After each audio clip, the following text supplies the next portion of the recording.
Notre maison brûle toujours.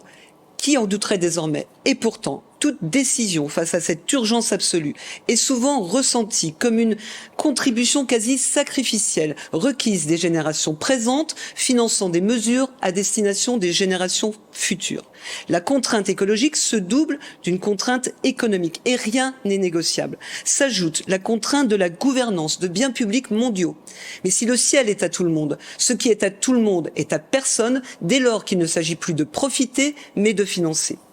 L'humanité partage la propriété commune d'une planète en souffrance, que certains acceptent d'entretenir au bénéfice du plus grand nombre.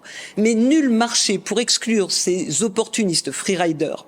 Reste, après coup, visant un pollueur-payeur, une fiscalité punitive ou encore un marché des droits à polluer.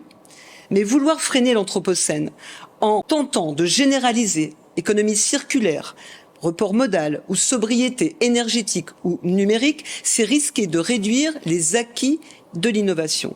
Quant aux conférences internationales, elles peinent à convaincre les pays, au-delà de l'engagement, de passer à l'action. Les réticences, justifiées par des contraintes de financement. À l'échelle du pays, la nature publique du bien engage la responsabilité de l'État. Il peut actionner le levier de la fiscalité, plus d'impôts aujourd'hui, ou le levier de l'endettement, plus d'impôts demain.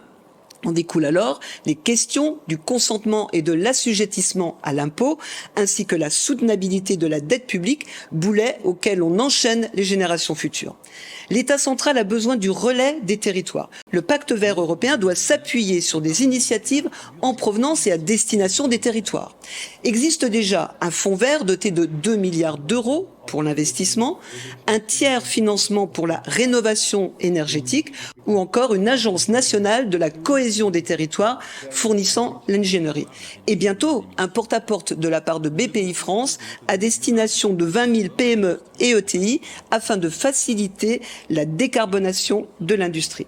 Sans oublier, en région Île-de-France, une mise sous contrôle de l'artificialisation, mais aussi un renforcement du maillage territorial opéré par les transports en commun.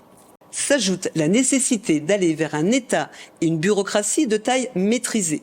Bureaucratie omniprésente et État hyperactif génèrent des effets contre-productifs pour les territoires. Pour preuve, le projet de consigne des bouteilles en plastique transparent, s'inscrivant dans l'objectif européen d'un taux de collecte de 90% d'ici 2029, en concurrençant les bacs jaunes, menace la rentabilité des centres de recyclage des territoires. La lutte contre les soupes de plastique dans les océans, l'équivalent d'un camion toutes les minutes, mérite mieux que ça. La solution peut être le polycentrisme d'une nouvelle gouvernance, avec État central et local, BPI France et Banque des territoires. Les entreprises, ETI, PME, mais aussi les grands groupes industriels ou non, tous acteurs de ce polycentrisme responsable et plus autonome, facilitant une innovation bénéfique au plus grand nombre. Cherchant à rendre compatible une dette verte s'ajoutant aux dettes existantes et tranchant la question de nouveaux impôts verts. Inévitable pour le rapport Pisani-Ferry, mais contrariant l'annonce du politique promettant plus de nouvelles taxes.